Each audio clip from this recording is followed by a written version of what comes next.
The midnight blue sedan shouldn't have been in the driveway at all. Lee Sang-jae had texted his wife 3 hours ago that he'd be in Manhattan until dawn, closing a deal that would legitimize half his empire. But the ledgers didn't balance, and men who ignored bad math in his line of work ended up in the Hudson. So he came home, to the Westchester estate that looked like old money but smelled like fresh blood, to the wife who kissed him goodbye this morning with lips that tasted like lies. The house was too quiet. Not the comfortable silence of wealth, but the held breath quiet of a secret being kept. He killed the engine and sat in the December cold, watching the windows of his own home like a stranger. That's when he saw the shadow move across the master bedroom curtains. 2 shadows. One he recognized by the way she moved, fluid and deliberate. His wife, So-yeon. The other was broader, male, and when the curtain shifted, Sang-jae saw enough. The shape of a man's hand against his wife's waist. The tilt of her head, intimate and unguarded in a way she hadn't been with him in over a year. His hand moved to his hip, muscle memory reaching for the cold weight of his gun. He'd killed men for far less than this, but before his fingers found metal, another hand found his wrist. Small, trembling, insistent. He spun, ready to snap bones, and found himself staring into the terrified eyes of Deborah Horton, the maid, the quiet black woman his wife hired 6 months ago, the one who moved through his house like smoke, never speaking unless spoken to, never looking him in the eye, except she was looking at him now, and her eyes weren't empty anymore. They were burning. "Be quiet," she whispered, her British Jamaican accent thick with urgency. Her fingers dug into his wrist with surprising strength, pulling him back toward the shadows of the garden. "Please, you can't go in there, not yet." Sang-jae didn't take orders. Not from his wife, not from the elders, not from God himself. But something in Deborah's voice, something raw and desperate, made him hesitate. And in that single moment of hesitation, he heard it. A voice drifting from the cracked bedroom window. Male, smug, horribly familiar. "We'll tell him tomorrow," the voice said. "About the pregnancy. About us. He'll have no choice but to grant the divorce, and then the estate is split 50-50. Unless he refuses. Unless he fights." Ji-hoon's voice. His childhood friend. His brother in everything but blood. The man he trusted with his life, with his business, with his secrets. So-yeon laughed, breathy and cruel. "Then we use Plan B. The lawyer said the insurance policy updates January 1st. If he dies before he signs the divorce papers, I inherit everything. No split, no lawyers, no mess." Sang-jae felt the earth tilt beneath his feet. But Deborah's hand was still on his wrist, still pulling him backward, away from the house, away from the gun at his hip and the violence screaming in his blood. Her palm was warm against his pulse, and she was shaking so hard he could feel it in his bones.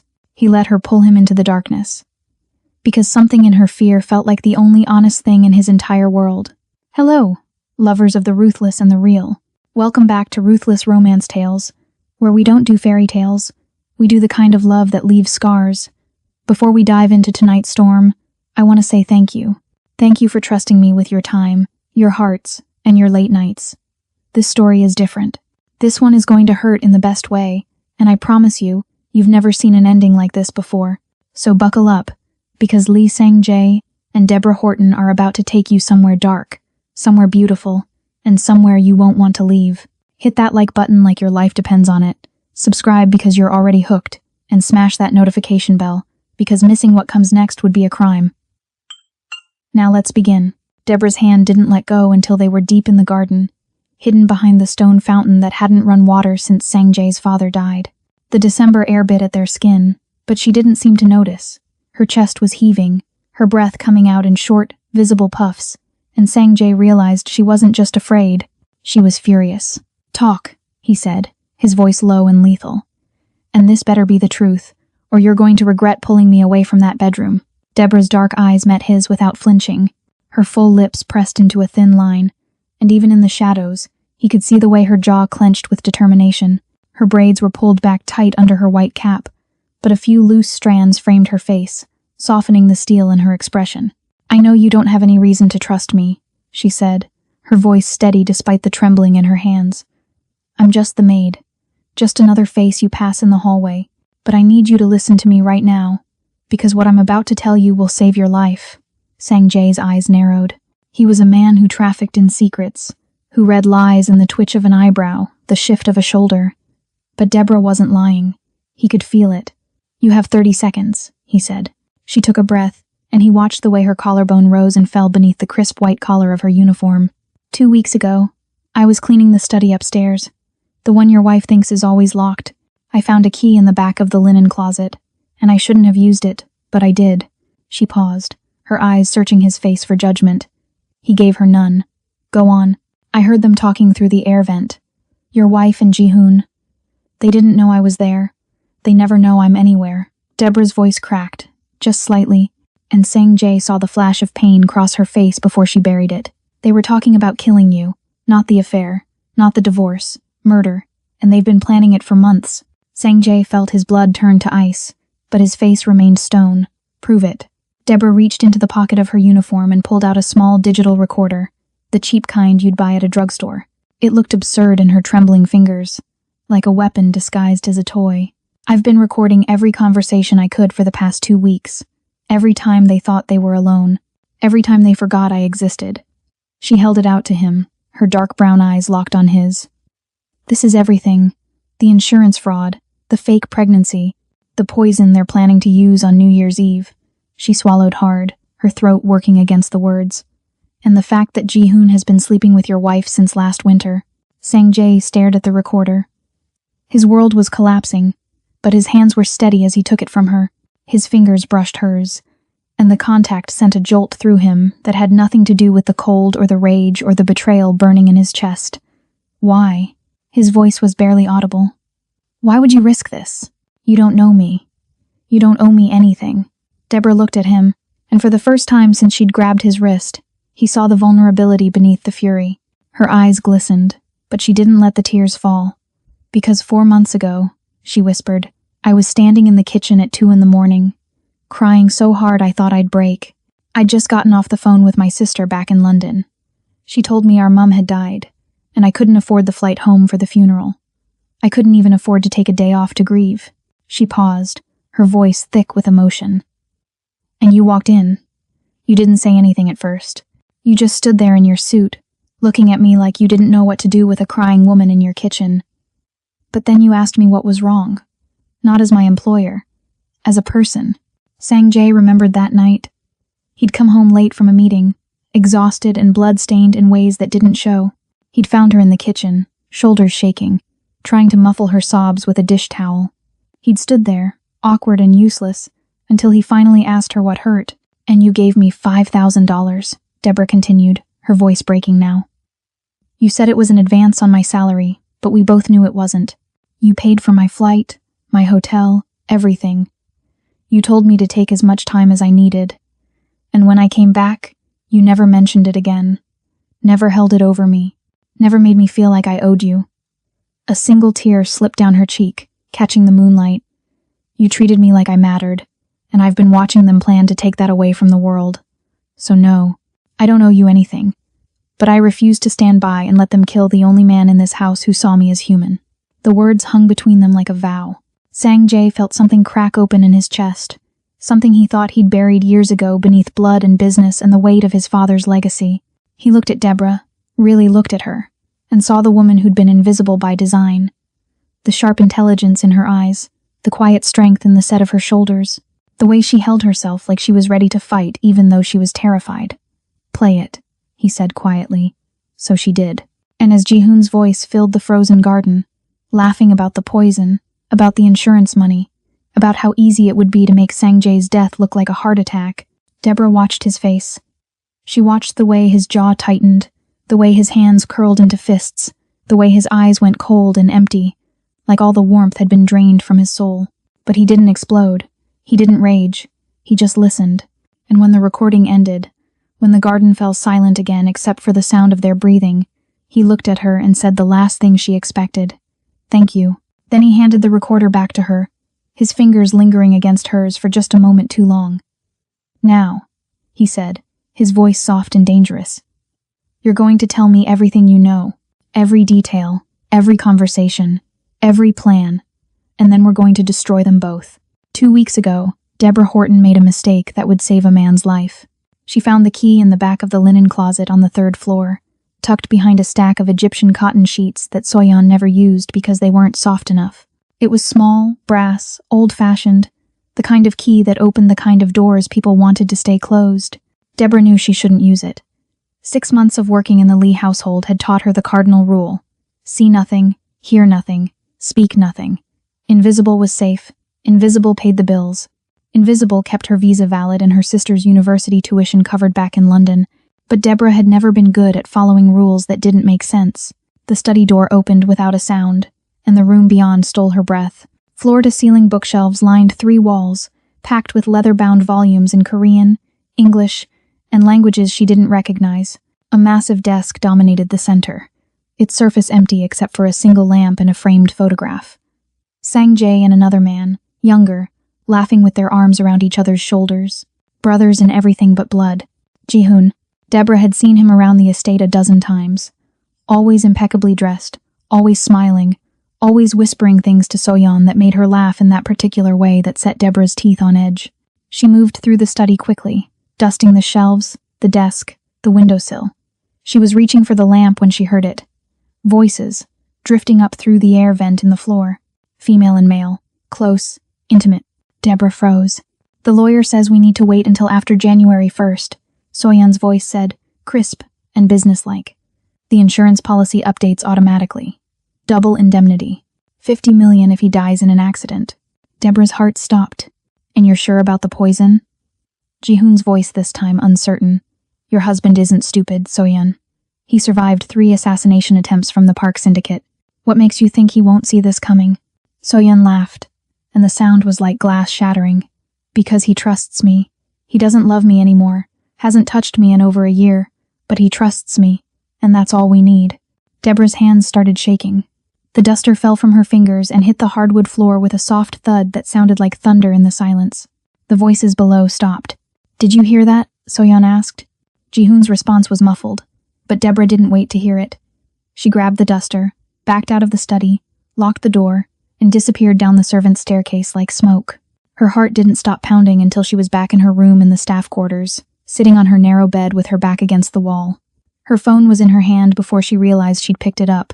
She pulled up the browser, typed 3 words into the search bar. What to do, witness murder plot. The results were useless. Call the police, contact a lawyer, tell someone you trust. Deborah laughed, a bitter sound that hurt her throat. The police? In a house owned by a man who had half the precinct on his payroll? A lawyer? With what money? Tell someone she trusted? She'd been in America for 8 months, and the only person who'd shown her an ounce of genuine kindness was the man they were planning to kill. She sat there for 3 hours, staring at the wall, weighing her options. By dawn, she'd made her decision. She couldn't go to the authorities. She couldn't leave. She couldn't pretend she hadn't heard. So she'd do the only thing left. She'd gather evidence. Real evidence. The kind that couldn't be denied or explained away. The next morning, Deborah walked into a small electronics shop in the city and bought a digital voice recorder with the last of her savings. She told the clerk it was for recording lectures. He smiled and wished her luck with her studies. Deborah smiled back and thought about poison and insurance policies, and the way Sang-jae had looked at her that night in the kitchen, like her pain actually mattered. 2 weeks, she told herself. 2 weeks to get enough evidence to prove what they were planning. Then she'd decide who to tell. She just didn't expect Sang-jae to come home early and force her hand. Sang-jae didn't go back into the house that night. Instead, he drove Deborah to a place she never expected. A 24-hour diner on the edge of the city, where the coffee was burnt and the waitress didn't look twice at a Mafia boss and his maid sitting in a corner booth at 2 a.m. Play it again, he said. Deborah pressed play on the recorder for the 4th time. She watched his face as Ji-hoon's voice filled the space between them, talking about dosages and timing and how the toxin would mimic a heart attack so perfectly that no autopsy would catch it. Sang-jae's expression never changed. He sat perfectly still, hands folded on the table, eyes fixed on the recorder like it was a bomb he was trying to defuse. But Deborah noticed the small things. The way his jaw tightened when Soyeon laughed. The way his ninganals went white when Ji-hoon said his name with such casual contempt. The way his breathing slowed, became controlled. Like he was physically restraining himself from violence. When the recording ended, he reached across the table and turned it off. How many recordings do you have? He asked quietly. 7, Deborah said. Different conversations, different rooms, all saying the same thing. They want you dead, and they've planned it down to the minute. Sang-jae nodded slowly.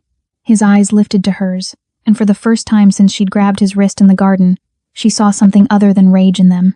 She saw exhaustion. Deep, bone-tired exhaustion. "Why didn't you go to the police?" he asked. Deborah almost laughed. "With respect, sir, half the police in Westchester are on your payroll. The other half wouldn't believe a foreign maid accusing a respected socialite and her business partner of conspiracy to commit murder. I'd be deported before I finished giving my statement." "Smart," Sanjay said. Then his eyes sharpened. "So what did you think you were going to do with these recordings?" Deborah hesitated. The truth was, she hadn't known. She'd been gathering evidence on instinct, on the desperate hope that somehow, when the moment came, she'd figure out how to use it. "I was going to give them to you," she said finally. "Tonight was supposed to be the night. I was going to slip the recorder into your office with a note, but then you came home early, and I panicked, and grabbed my wrist instead of letting me walk in there and shoot them both." "Yes." Sanjay studied her for a long moment. The diner was nearly empty. Just them and a drunk in the corner booth and the tired waitress refilling coffee that no one was drinking. Outside, snow had started falling again, thick and heavy, turning the world white. "You saved my life tonight," he said quietly. Deborah shook her head. "I just stopped you from walking into a trap. They would have claimed self-defense. You, the violent gangster, catching your wife with another man and flying into a rage. Ji-hoon would have been the hero who tried to protect her.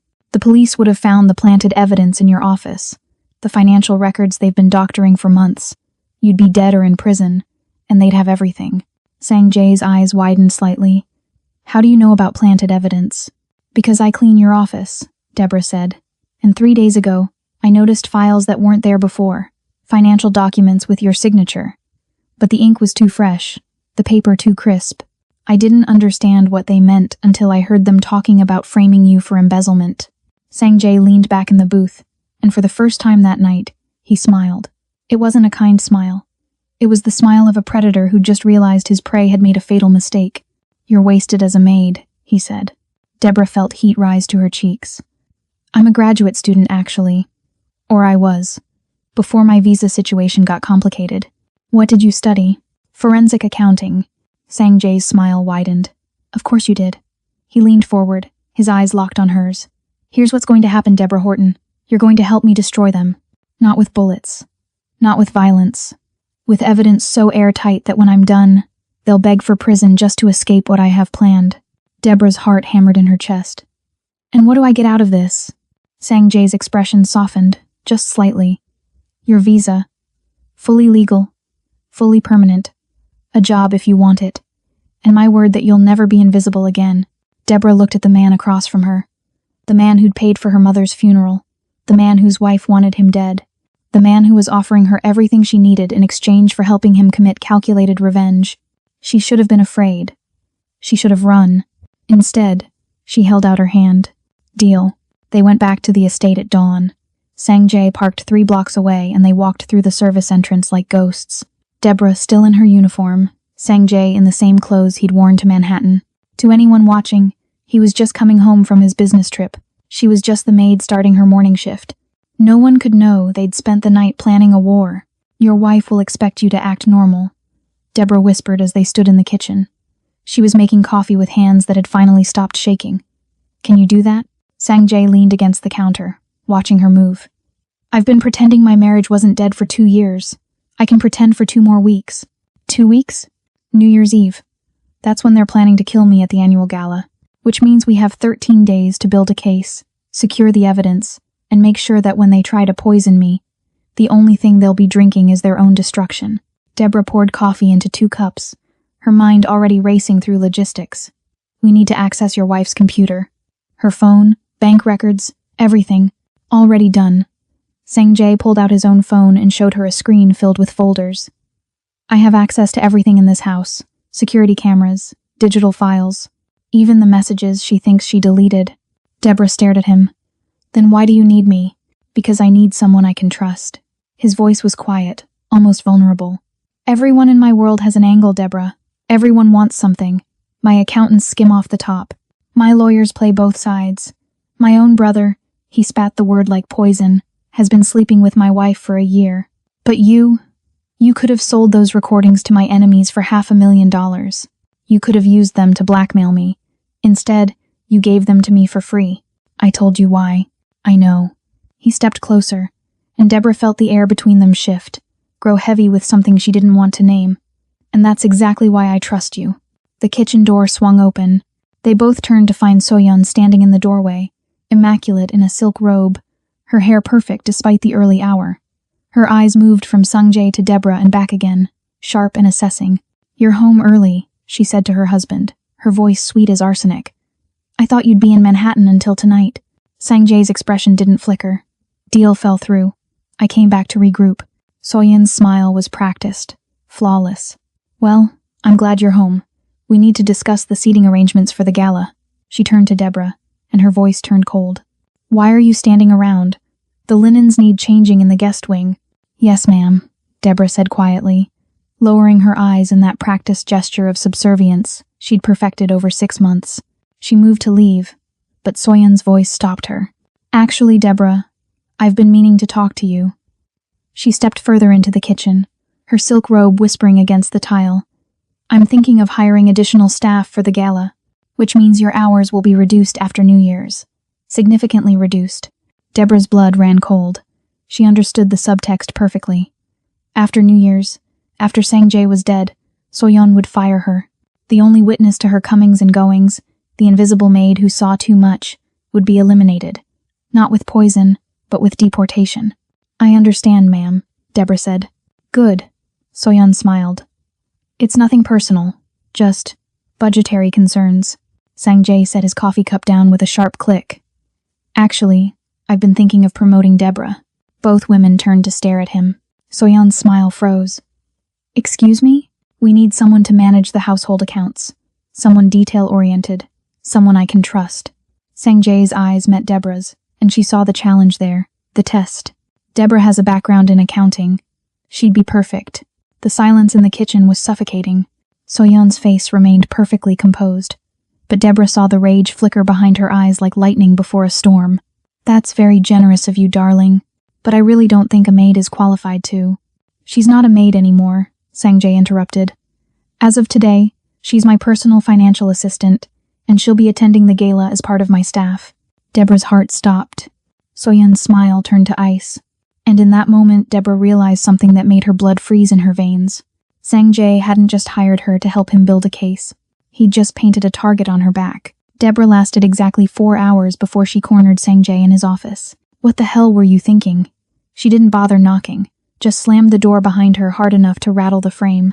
"You just told your wife, the woman planning to murder you, that I'm suddenly important to you. Do you have any idea what you've done?" Sangjae looked up from his laptop, his expression maddeningly calm.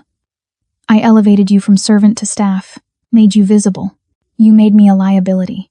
Deborah's voice shook with fury. "She's going to kill me now, before the gala, before you. She has to, because I'm a loose end." "Exactly."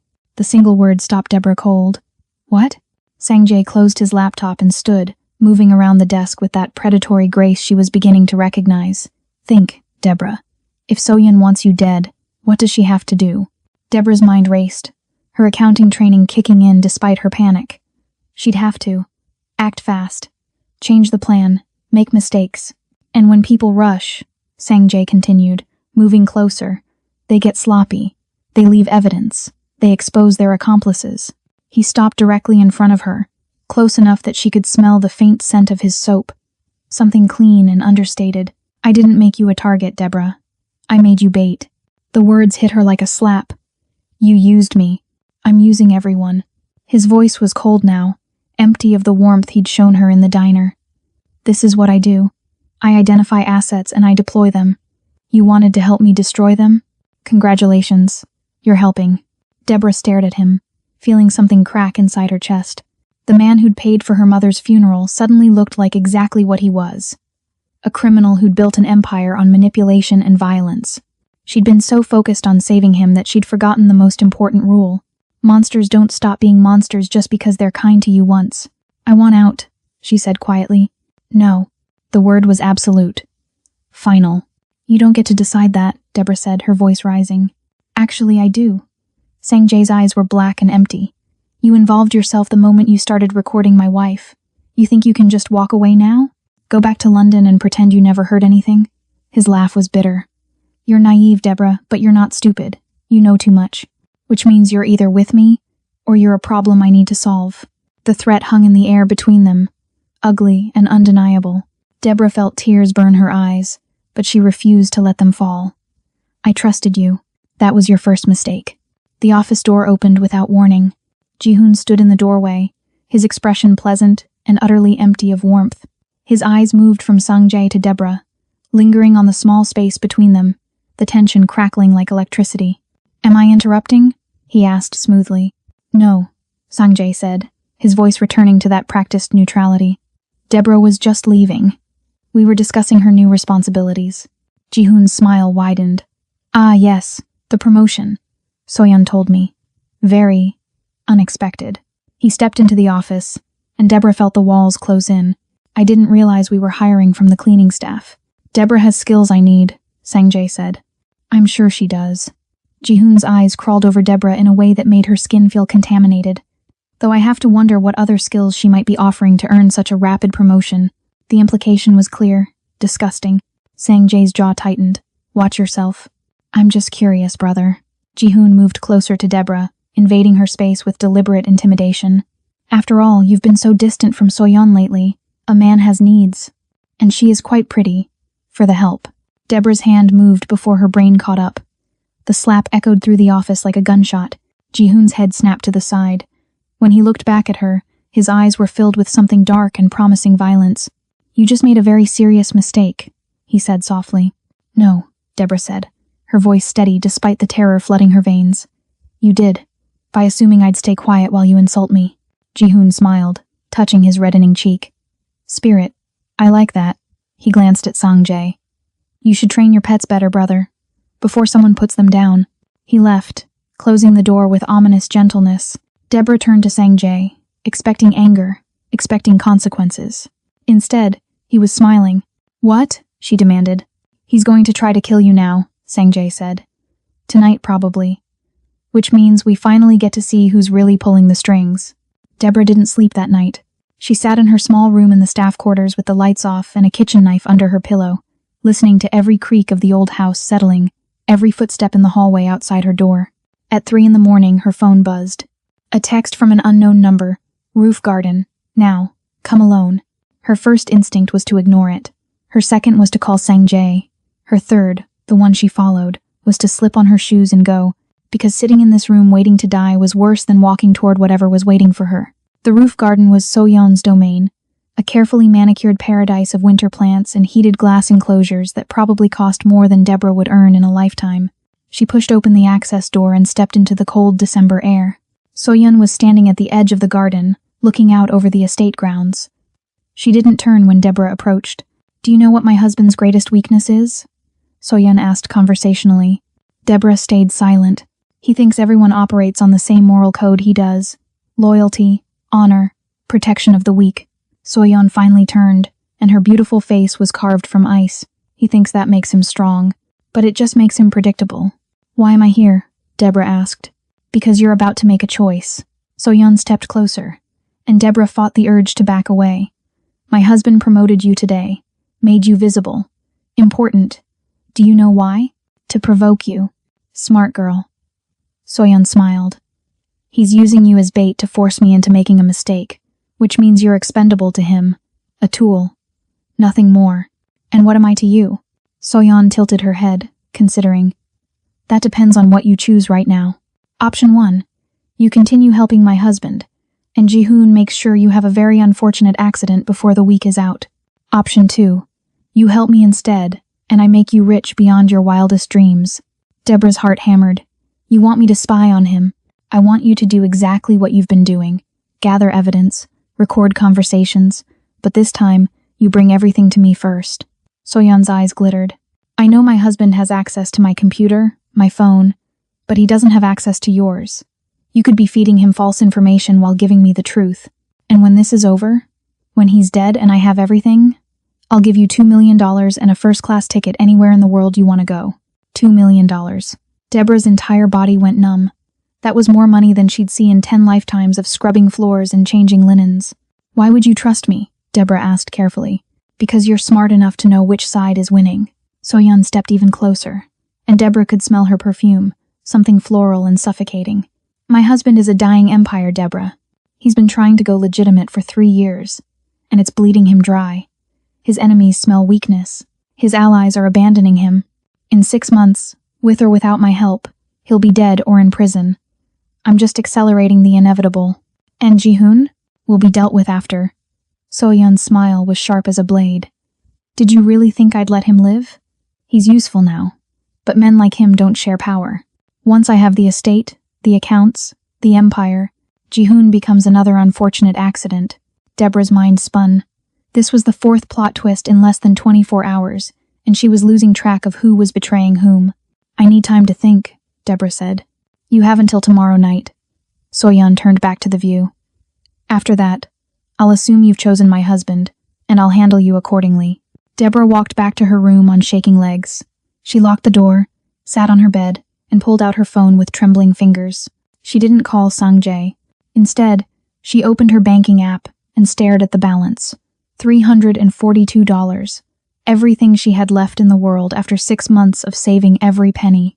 $2 million.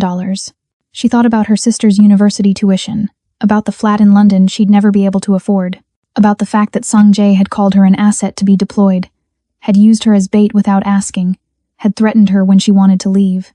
He'd been kind to her once. Once. That didn't make him a good man. It just made him a monster with one moment of humanity. Deborah closed her eyes and made a decision that would damn them all.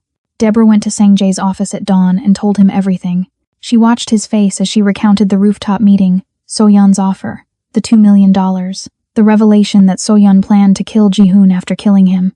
She watched for anger, for betrayal, for some flicker of the cold threat he'd shown her yesterday. Instead, he laughed. It wasn't a cruel laugh. It was genuine, almost relieved, and it confused her more than anything else he'd done. She offered you $2 million, he said, leaning back in his chair. That's actually more than I expected. She must be desperate. You're not angry I didn't immediately refuse? Why would I be angry? Sang-jae stood and moved to the window, looking out over the estate grounds where the sun was just beginning to burn through the December fog. You came to me instead of taking her deal. That tells me everything I need to know. Maybe I'm playing both sides, Deborah said quietly. Maybe I'm telling you this to earn your trust while planning to betray you later. Are you? No. Then we're fine. He turned back to her, and his expression was softer than she'd seen since the diner. I owe you an apology for yesterday. The bait comment. The threats. That was fear talking. Deborah blinked. I'm sorry, what? Fear. Sang-jae moved closer, and she saw something raw in his eyes. For the first time in my life, I have something I actually care about losing. Not money, not power, not even my life. You, and that terrified me, so I tried to push you away by making you hate me. The words hit her like a physical blow. You barely know me. I know you risked everything to save a man you had no reason to save. I know you have a sister you'd die for, a mother you couldn't bury properly, and a degree you couldn't finish because the world is cruel to people like us. Sang-jae's voice was quiet, intense. I know you slapped Ji-hoon yesterday when any sane person would have stayed silent. And I know that when Soyeon offered you more money than you'll ever see again, you chose me anyway. I chose survival, Deborah whispered. Not you. Same thing. He smiled, sad and knowing. In my world, they always are. The moment hung between them, charged with something Deborah didn't want to acknowledge, something that felt dangerous and inevitable and completely insane, given that his wife was planning to murder him in 9 days. What do I tell Soyeon? She asked, forcing herself back to practical matters. Tell her yes. Deborah's stomach dropped. What? Tell her you'll spy for her. Feed her false information. Make her think she's winning. Sang-jae's eyes glittered with cold intelligence. Because here's what you don't know yet, Deborah. I've been 3 steps ahead of them since before you even found that key. What are you talking about? Sang-jae pulled out his phone and showed her a video file. Security footage from the study, dated 3 weeks ago. In it, Soyeon and Ji-hoon stood close together, whispering about poison and insurance policies and making it look like an accident. You already knew, Deborah breathed. I've known for 2 months. He pocketed the phone. I have cameras in every room of this house, Deborah. Hidden ones that even the security company doesn't know about. I've been recording everything, documenting everything, building a case so airtight that when I'm done, they won't just go to prison. They'll disappear into holes so deep their own mothers won't remember their names. Then why did you need me? Deborah's voice cracked. Why let me think I was saving you when you were never in danger? Because I needed someone on the inside they'd trust. Someone they'd try to flip. Sang-jae's expression was almost apologetic. And because I needed to know if you'd choose money or morality when the moment came? Most people choose money, Deborah, you didn't. That makes you rare. Deborah felt sick. So this was all a test. No. His hand reached out, hovering near her face but not quite touching. It started as a test, but somewhere between the diner and right now, it became something else entirely. What? The office door burst open. Ji-hoon stood there, face pale, phone clutched in his trembling hand. His eyes were wild, unfocused. "So-yeon's dead," he gasped. The words sucked all the air from the room. "What?" Sang-jae moved toward him. "What are you talking about?" Her car went off the bridge on Route 9, 20 minutes ago. Ji-hoon's voice broke. "They said she died on impact. The police came within the hour. 2 detectives, one older with silver hair and tired eyes, one younger with the eager sharpness of someone still trying to prove himself. They sat in the living room while Sang-jae answered questions with a perfect balance of shock and grief. Deborah watched from the doorway, invisible again in her uniform, and felt the world tilt sideways. So-yeon was dead. The woman who'd offered her $2 million less than 6 hours ago was now a corpse being pulled from the wreckage of her Mercedes. "Brake failure," the older detective said, his voice professionally sympathetic. "We'll know more after the full investigation, but preliminary assessment suggests mechanical failure. Sometimes these things happen, even with luxury vehicles." Sang-jae nodded slowly, his face a mask of devastated calm. "When can I see her?" "The morgue will contact you once they've completed the examination." The detective stood, offered his card. "I'm very sorry for your loss, Mr. Lee. We'll be in touch." After they left, Ji-hoon collapsed on the sofa, his head in his hands. His shoulders shook, and for a moment, Deborah almost believed his grief was real. Then she saw his reflection in the window. He was smiling. Sang-jae saw it too. His entire body went rigid. "Get out," Sang-jae said quietly. Ji-hoon looked up, and the mask of grief slipped back into place. "Brother, I know this is hard, but we need to talk about the business. With So-yeon gone, there are decisions." "I said get out." Something in Sang-jae's voice made even Ji-hoon pause. He stood slowly, smoothing his suit. "Fine. We'll talk when you're thinking clearly." He moved toward the door, then stopped. "Oh, and Sang-jae? You should know that So-yeon changed her will last week. Everything goes to me if you're implicated in her death. Just something to keep in mind." He left. Deborah waited until his car pulled away before she spoke. "He killed her." "Yes." Sang-jae's voice was hollow. "You knew he was going to." "No." Sang-jae turned to face her, and she saw something broken in his eyes. "I knew he was planning to kill me. I thought I had more time to stop him. I didn't realize he'd kill her first to isolate me." The funeral was 3 days later. A small private affair that the entire criminal underworld attended. Each syndicate sending representatives to pay respects to the wife of Lee Sang-jae. Deborah stood in the back, wearing a black dress that Sang-jae had bought her, and watched him accept condolences from men who would have killed him without hesitation if they sensed weakness. Ji-hoon was there too, playing the devastated friend, the grieving almost brother. His performance was flawless. After the service, Deborah found herself alone in the garden behind the funeral home. She was sitting on a bench, thinking about the woman who'd tried to recruit her and died before the game could play out, when someone sat down beside her. She turned to find an older man, distinguished in a dark suit, with the kind of face that had seen too much and forgotten nothing. "You're the maid," he said, not a question. Deborah bristled. "I'm Mr. Lee's assistant." The man smiled. "Of course. Forgive me." He pulled out a silver card case and handed her a card. "Federal Bureau of Investigation. My name is Agent Marcus Webb." Deborah's heart stopped. "Relax," he said. "I'm not here to arrest anyone. Yet." He looked out at the garden. "I'm here because So-yeon Lee contacted me 6 weeks ago." "What?" "She wanted to make a deal. Immunity in exchange for testimony against her husband and Park Ji-hoon." Webb's eyes were sharp, assessing. "She said they were planning to kill her and frame each other for insurance fraud." "That's not true," Deborah said before she could stop herself. "I know." Webb's smile was grim. "Because 3 weeks ago, she contacted me again and said she'd made it all up. Said she was angry at her husband and wanted revenge, but realized she was wrong. She apologized for wasting federal resources. Deborah's mind raced. Why are you telling me this? Because So-Yeon Lee died in a car accident the same week she was supposed to testify in a completely unrelated case. A money laundering investigation targeting Park Ji-hoon. Webb leaned closer. And because I've been watching Lee Sang-jae for 5 years, and I know he's trying to go legitimate, I know he's been distancing himself from the violence, and I know that if Ji-hoon inherits his empire, a lot of people are going to die. What do you want from me? Webb stood. I want you to tell Sang-jae that he has friends in places he didn't expect, and that if he wants to help us bring down Ji-hoon, we're listening. He handed her another card. This one has my personal number. 24 hours a day. He walked away, leaving Deborah alone with 2 business cards and the terrifying realization that the game was far more complicated than she'd understood. That night, she gave Sang-jae the cards and told him everything.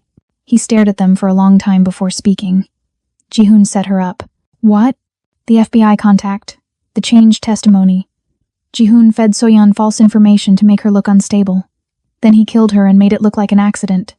Sang-jae's hands curled into fists. He's been planning this for months. Longer. And I was so focused on their affair and the poison plot that I didn't see the real game. What was the real game? Complete control.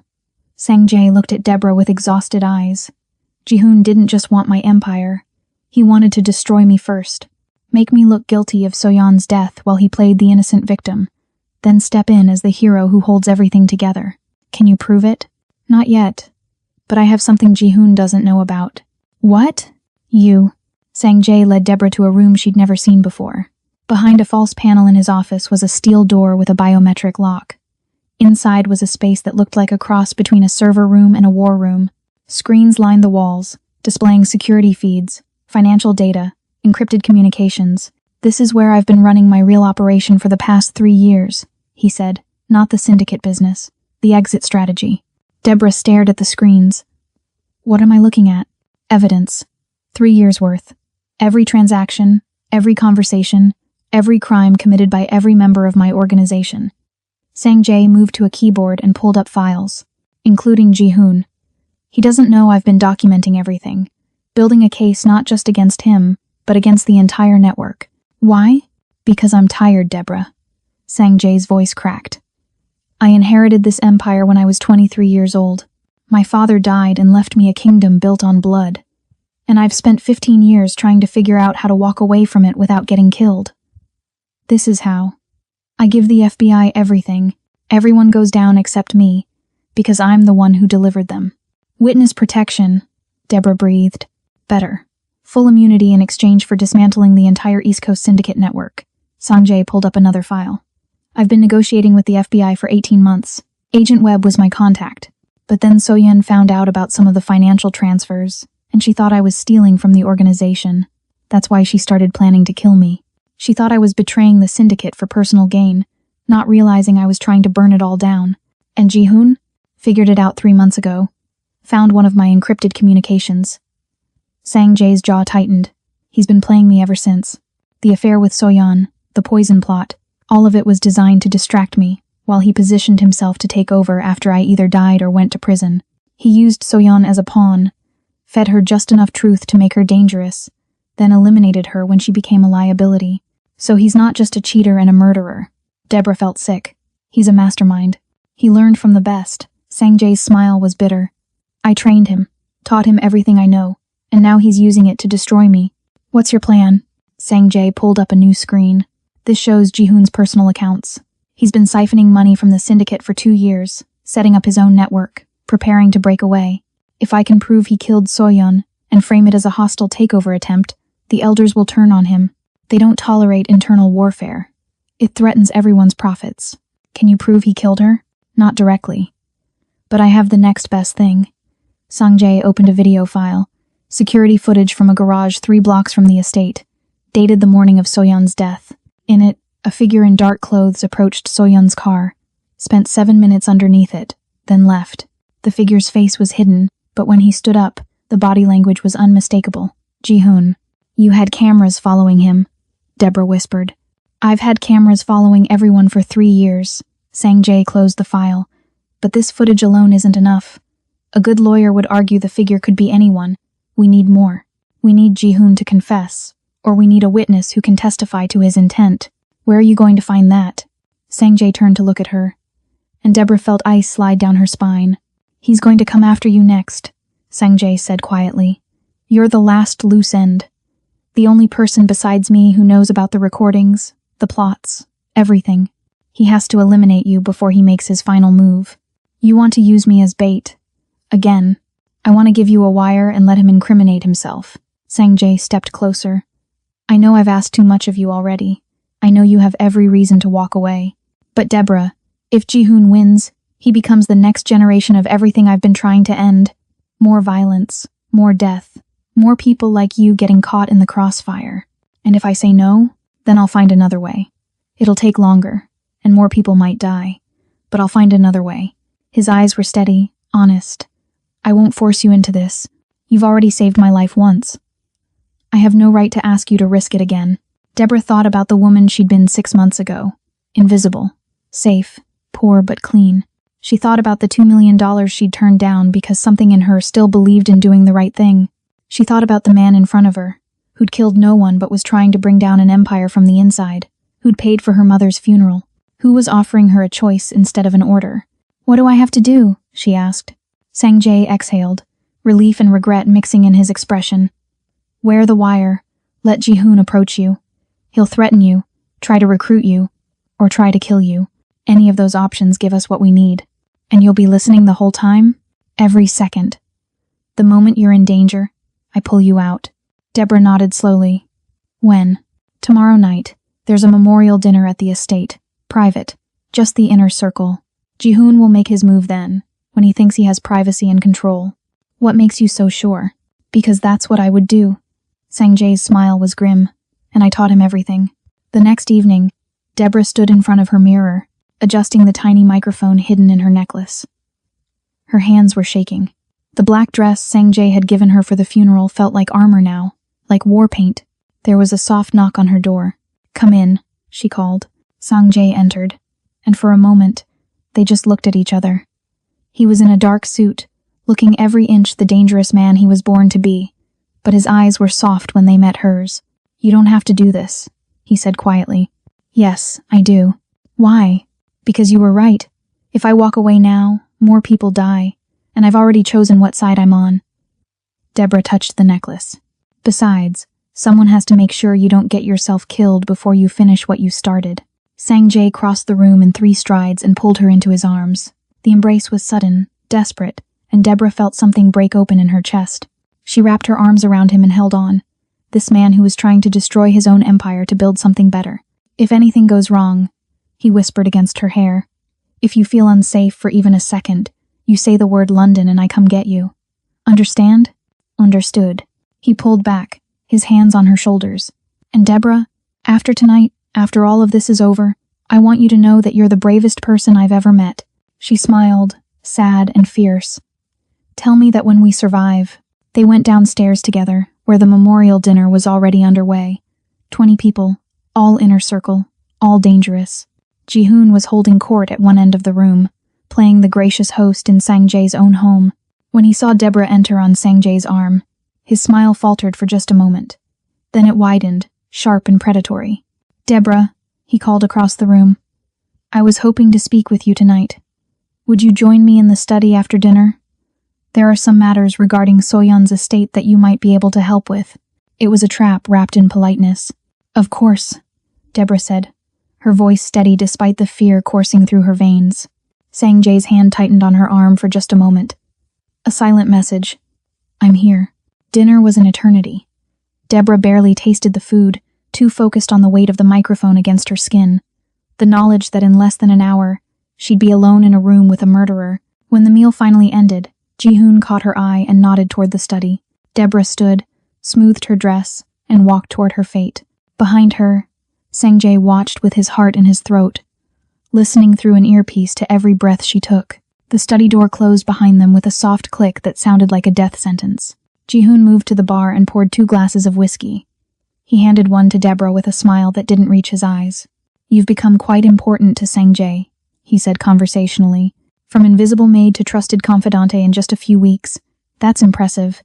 Deborah took the glass but didn't drink. He values loyalty. Does he? Jihoon settled into the leather chair behind the desk, the same chair Sang-jae usually occupied. The presumption was deliberate. Or does he value usefulness? There's a difference, you know? I'm not sure what you mean.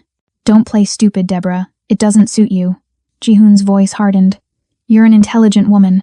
Forensic accounting degree. Sharp eyes. You see things other people miss. So I know you've seen what's really happening in this house. Deborah's heart hammered, but she kept her voice steady. I've seen a man grieving his wife. Jihoon laughed, cold and mirthless. Is that what you think this is? Grief? He leaned forward. Let me tell you what's really happening. Sang-jae has been planning to betray everyone in this organization for years. He's been building a case to hand us all over to the FBI so he can walk away clean. Did he tell you that? Deborah's silence was answer enough. I thought not. Jihoon stood and moved toward her, predatory and calm. Your beloved employer, the man who paid for your mother's funeral, is a rat. He's going to destroy everyone who ever trusted him, everyone who built this empire with him, just so he can play at being legitimate. And you? Deborah asked quietly. What are you? A realist. Jihoon stopped inches from her. I know what we are. I know what this world is. And I know that men like Sang-jae, who try to pretend they can walk away from blood, always end up drowning in it anyway. Is that why you killed Soyeon? The words hung in the air like smoke. Jihoon's expression didn't change, but something flickered behind his eyes. Calculation. Assessment. Is that what he told you, that I killed her? You cut her brakes, made it look like an accident. Jihoon studied her for a long moment. Then he smiled. Clever. He's using you to get me to confess. He moved back to the bar, poured himself another drink. Is he listening right now? Hidden microphone? Wire? Deborah's blood turned to ice. It's fine. Jihoon waved a hand dismissively. I expected it. In fact, I'm counting on it. He raised his glass toward the walls, toward whatever cameras or microphones he assumed were there. Hello, brother. Enjoying the show? In his office, Sang-jae was already moving, but Jihoon's next words stopped him cold. Yes, I killed Soyeon, Jihoon said calmly. And yes, I've been planning to take over the organization. But here's what your beloved Sang-jae hasn't told you, Deborah. He knew I was going to kill her. In fact, he helped me. That's a lie, Deborah whispered. Is it? Jihoon pulled out his phone and showed her a series of text messages, from Sang-jae's number to his. Discussing timing, discussing methods, discussing how to make it look like an accident, while leaving enough evidence to frame Jihoon later. Deborah stared at the messages, her mind reeling. They could be faked. They could be. But they're not. Jihoon pocketed the phone. Your hero set me up to kill his wife so he could play the grieving husband while I played the villain. He gets sympathy, immunity, and a clear path to his new life. I get a murder charge. Very clever, really. I almost respect it. No, Deborah said, but her voice wavered. Ask yourself this, Deborah. How did Sang-jae know I'd kill her that specific morning? How did he have cameras in place to record it? How did he know exactly where to look? Jihoon moved closer, his voice soft and poisonous. Because he told me to do it. He gave me the tools, the timing, everything. Then he documented it so he could use it against me later. Why would he do that? Because I'm the only one who knows about his FBI deal. I'm the only one who can prove he's a traitor to the organization. If I'm in prison for murder, my testimony is worthless. Jihoon smiled. We were partners in this, Deborah. Right up until the moment he decided to betray me too. In his office, Sang-jae's hands were shaking as he listened. Because every word Jihoon said was carefully constructed to sound plausible. To plant doubt. To destroy the trust he'd built with Deborah. And the worst part was, there was a grain of truth in it. You're lying, Deborah said, but she sounded less certain. Am I? Then ask him. Ask him if he knew I was going to kill Soyeon. Ask him if he could have stopped me and didn't. Jihoon leaned in close enough that she could smell his cologne. Ask him if he's willing to sacrifice anyone, including you, to get what he wants. Deborah's hand moved to her necklace, to the microphone hidden there. The word London was on her lips. But then Jihoon made his fatal mistake. Of course, none of this matters, he said, straightening. Because you're going to die tonight anyway, just like Soyeon, just like Sang-jae will tomorrow, once the elders hear the evidence I've planted that he killed his own wife. You'll both be gone, and I'll be the last man standing. He pulled a knife from his jacket. Small, ceramic, undetectable by metal detectors. Nothing personal, he said. You're just a loose end. The door exploded inward. Sang-jae came through like a storm, and behind him were Agent Webb and 4 federal agents with guns drawn. FBI, freeze! Ji-hoon lunged for Deborah anyway, the knife flashing in the light. Sang-jae hit him like a freight train, slamming him into the bookshelf hard enough to crack wood. The knife clattered to the floor. They went down in a tangle of limbs and rage, and Deborah watched as Sang-jae, who'd been trying so hard to walk away from violence, unleashed 15 years of betrayal and fury on the man he'd once called brother. The agents pulled them apart. Ji-hoon was laughing, blood streaming from his nose. You think this changes anything? You think they'll believe you over me? I'll tell them everything. Sang-jae, the FBI deal, the setup, how you manipulated me into killing her. Go ahead, Sang-jae said quietly. Agent Webb held up a phone, showing a recording in progress. Because we just got your full confession. Voluntary admission of murder, premeditated, with intent to commit additional murders. He smiled, cold and final. You did this to yourself. Ji-hoon's face went white as the realization hit him. The whole dinner, the private conversation, it wasn't just about getting a confession. It was about getting him to reveal the truth in a way that couldn't be twisted or manipulated. You set me up, Ji-hoon whispered. No, Sang-jae said. I gave you the opportunity to confess. You chose to threaten an innocent woman instead. There's a difference. As the agents dragged Ji-hoon away, still screaming threats and promises of revenge, Deborah stood frozen in the middle of the study. Sang-jae approached her carefully, like she might shatter. The things he said? She whispered. About you knowing. About you helping him. I knew he was planning something, Sang-jae admitted. I had suspicions, but I didn't know it would be that morning, and I didn't give him tools or instructions. The messages he showed you were fabricated. I had my tech team verify it while you were in here. He paused. But Deborah, I did have a choice. When I suspected what he might do, I could have warned Soyeon, and I didn't. Why not? Because she would have warned him, and he would have disappeared, and more people would have died. Sang-jae's voice cracked. I chose to sacrifice one person to save many. That's the calculation I made, and I'll live with that for the rest of my life. Deborah looked at him, this man who'd saved her and used her and tried to do the right thing in the most terrible way possible. Are you a good man? She asked. No, he said simply. But I'm trying to be better than I was. Agent Webb approached them, pocketing his phone. We have enough to put Ji-hoon away for life. And with your testimony, Mr. Lee, we can dismantle the entire syndicate network. Your immunity deal stands. You're free. What happens now? Deborah asked. Now, Webb said, you both disappear for a while. Witness protection until the trials are over. New identities, new lives. After that, you're on your own. 6 months later, a woman named Maya Williams walked along the Vancouver harbor at sunset. She worked as a forensic accountant for a non-profit that helped immigrant communities navigate financial fraud. She had a small apartment with a view of the water. She had peace, most days. Her neighbor, David Park, ran a consulting firm that helped businesses transition from questionable practices to legitimate operations. He was quiet, kind, haunted by things he never spoke about. They'd been dancing around each other for months. Coffee in the hallway, dinners that felt like dates but were never called that. Conversations that skirted around the truth of who they'd been and what they'd done. One evening, as they sat on her balcony watching the sun set over the harbor, David finally spoke. Do you think we deserve this? He asked quietly. This peace? Maya thought about Soyeon, who died in a game she'd helped create. She thought about Ji-hoon, rotting in a federal prison. She thought about all the people who'd been hurt by the empire that David had built and she'd helped destroy. I don't know, she said honestly, but I think we have to try to earn it. David's hand found hers, tentative and warm. I'm going to spend the rest of my life trying. They sat in silence as the sun disappeared and the stars came out. Two people who'd survived darkness trying to figure out how to live in the light. Back in New York, in a federal prison, Ji-hoon sat in his cell and stared at the wall. He'd lost everything. His freedom, his empire, his brother. But late at night, when the guards changed shifts and the prison fell quiet, he smiled. Because men like him always had contingency plans, and this game was far from over. Beautiful souls, here's what I want you to understand about this story. Love isn't always about choosing the good person. Sometimes it's about choosing to become better people together. Deborah and Sang-jae aren't perfect. They're scarred, they're complicated, and they're carrying weight that will never fully lift.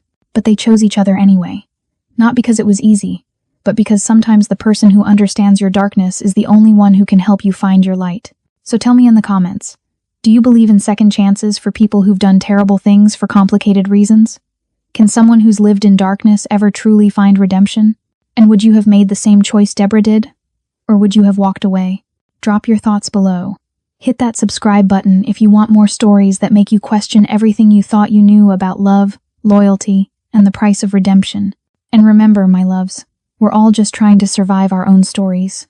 Some of us just have darker chapters than others. Until next time, stay ruthless, stay real, and never forget that the most dangerous thing you can do is love someone who's still learning how to be human. I'll see you in the next tale.